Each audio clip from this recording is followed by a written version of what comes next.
Rafale सौदे को लेकर आम चुनाव से ठीक पहले सरकार और कांग्रेस के बीच में जंग के हालात बने हुए हैं।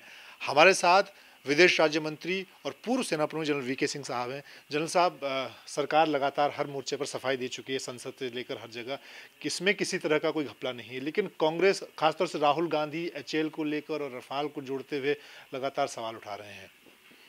देखिए, ऐसा अगर कोई आदमी समझना ना चाहे तो आप उसको कितना ही समझा लो, कितने ही तथ्य दे लो, कितना ही सत्य बोल लो, उन्होंने समझना नहीं। उन्होंने ठान रखी है कि आप कुछ भी बोलो, हम वही बोलेंगे जो हमारे दिल के अंदर है।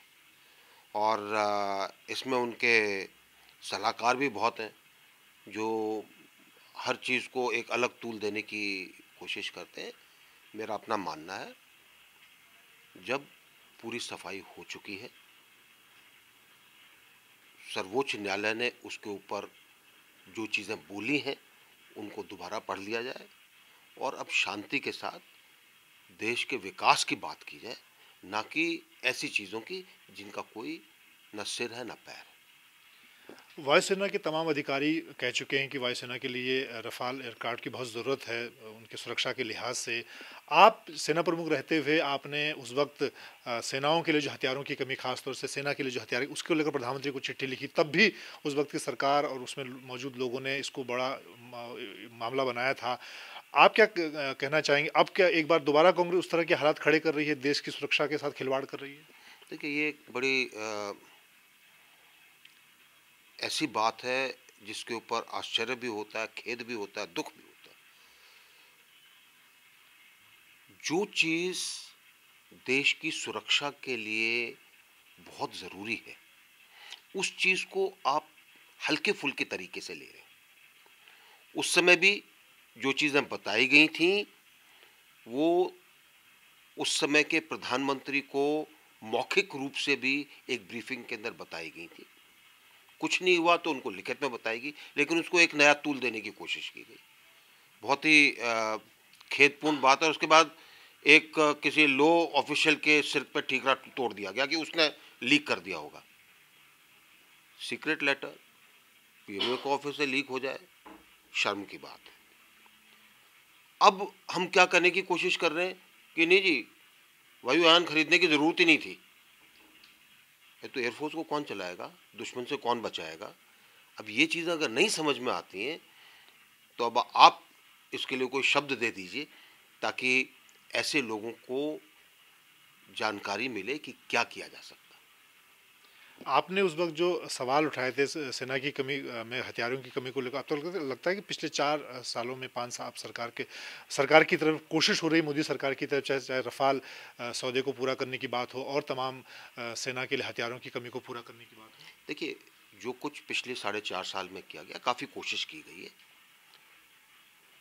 हमारे यहाँ जो प्रक्रियाएं हैं, हमारे यहाँ जो एक तरीका जो बना हुआ है, उसमें सुधार की आवश्यकता है। 2011 में तोप खाने के लिए मैंने कुछ बोला था, जिसके बेसिस पे आज आपको जो हमारी महकमा है, उन्होंने जो बोफर्स थी अपग्रेड करके बनाई, इंडक्ट हो, बहुत अच्छी बात है।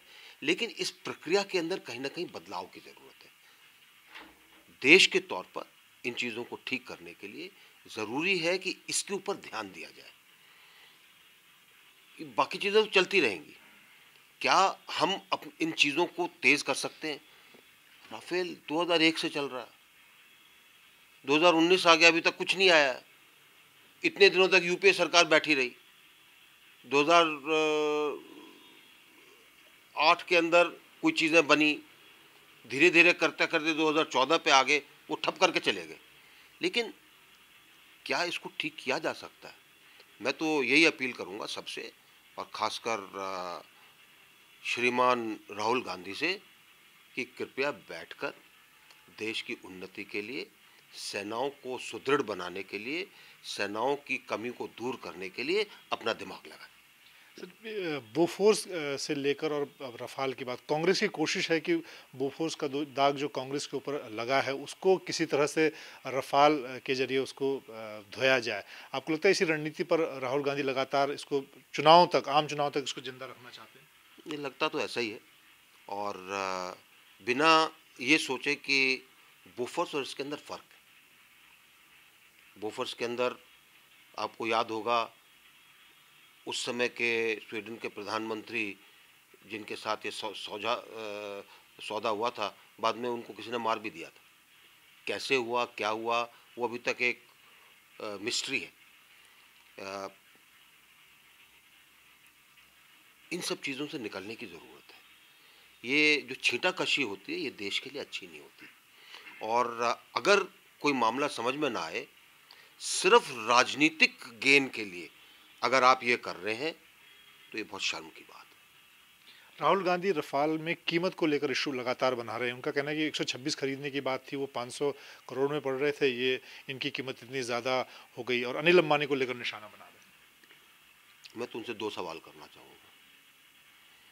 126 की बात थी, सरकार आपकी थी, आपका पूरा वर्चस्व था, प्रधानमंत्री आपके इशारों पर चलते थे, ये डील फाइनल क्यों नहीं हुई? इसका जवाब दे दीजिए देश को, अगर हिम्मत है तो इसका देश को जवाब दीजिए कि आपने ये 126 की डील पूरी क्यों नहीं की और आपने HAL को क्यों नहीं दिया। पहले ये देश को बता दें, स्पष्टीकरण दे दें, उसके बाद आगे की बात करते हैं। आप जब सेना प्रमुख थे तब से लेकर उसके बाद कांग्रेस ने लगातार आपको निशाना बनाया और अब रफाल को लेकर आपको लगता है कि एक गलत परंपरा सेनाओं को का राजनीतिकरण और सेनाओं पे किस सुरक्षा तैयारी पे उसका फर्क पड़ता है? इस तरह से लगातार अगर आप सेनाओं को कंट्रोल विवाद में के बीच में रखें तो? देखिए, ऐसा है कि अगर लोगों ने कभी सेना में नौकरी ना की हो, सेनाओं के बारे में पता ना हो, सेना की तरह कष्ट ना उठाया हो, सेना के प्रति और देश के प्रति प्रतिबद्धता ना हो, तो ऐसा ही होगा। दिल्ली तक के वीडियोस को देखने के लिए चैनल सब्सक्राइब करें और बेल आइकन का बटन दबाएं।